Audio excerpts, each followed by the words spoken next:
பால் போன்ற உள்ளத்தை பெற்று பகுத்தறிவு காற்றை சுவாசித்து வடவேரில் ஆணிவேராய் நின்று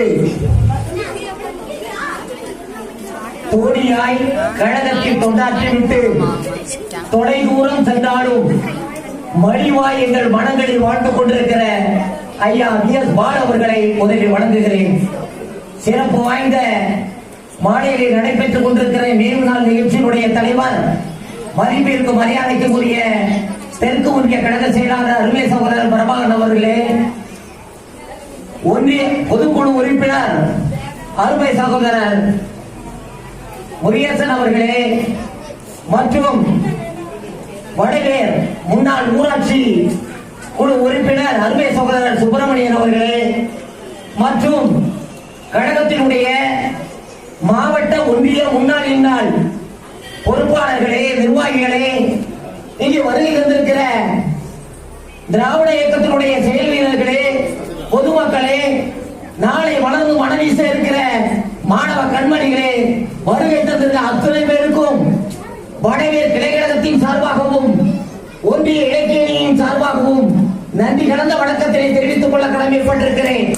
நேரம் கருதி ஒரே ஒரு சில கருத்துக்களை மட்டும் பேசுபவருக்கு வழிவிட்டு விடைபெறலாம் என்று கருதுகிறேன். இன்று நடைபெற்றுக் கொண்டிருக்கிற நிகழ்ச்சி என்பது சாதாரண நிகழ்ச்சியாக எடை போட்டு விட முடியாது. ஏதோ மேடையிலே பேசலாம், எழுதலாம்.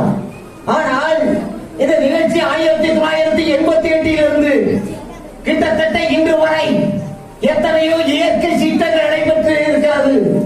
எவ்வளவோ மாற்றங்கள், அத்தனை மாற்றங்களுக்கும் அத்தனை இயற்கை சோதனைகளுக்கும் இடையே விடாமல் நடைபெற்றுக் கொண்டிருக்கிறது.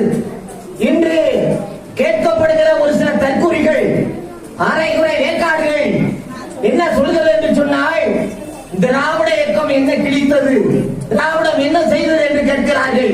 அவருக்கு நான் சொல்ல வேண்டிய பதில், இந்த நிகழ்வு, இந்த நிகழ்ச்சி, அந்த திராவிடம் தந்தையுடைய அந்த திராவிட கருத்துக்களை, பகுத்தறி சிந்தனைகளை, சுயமரியாதை கருத்துக்களை இன்று அவருடைய புதல்வராக இருக்கக்கூடிய அண்ணன் பால பன்னீர்செல்வம் அவர்கள் முன்பாக இருந்திருந்தால் இந்த நிகழ்ச்சி நடைபெற்றிருக்காது. எப்படி நடந்திருக்கும்? தன்னுடைய தந்தையுடைய நிகழ்ச்சியை நினைவு நாளை எப்படி செய்திருப்பார்? ஏதோ ஒரு அறைக்குள்ளே யாரோ வரவழைத்து புரியாத மொழிகளிலே பேச வைத்து புரியாத மந்திரங்களை சொல்லி ஏதோ அறைக்குள் நடந்திருக்கும். என்னை போன்றவர்கள் ஏதோ ஒரு மூலையில குக்கிராமத்தில் இருக்கக்கூடியவன் இந்த இடத்தில் நின்றிருக்க வாய்ப்பு இருக்காது. நான் மட்டுமல்ல, இந்த நிகழ்வு ஒரு சமத்துவ விழா.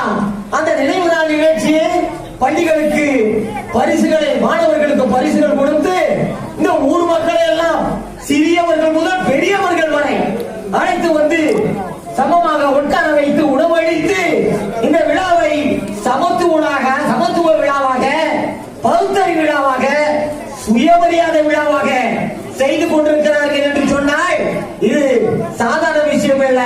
இதுதான் திராவிடம். திராவிடம் என்று சொன்னால் அனைவருக்கும் அனைத்து சமத்துவ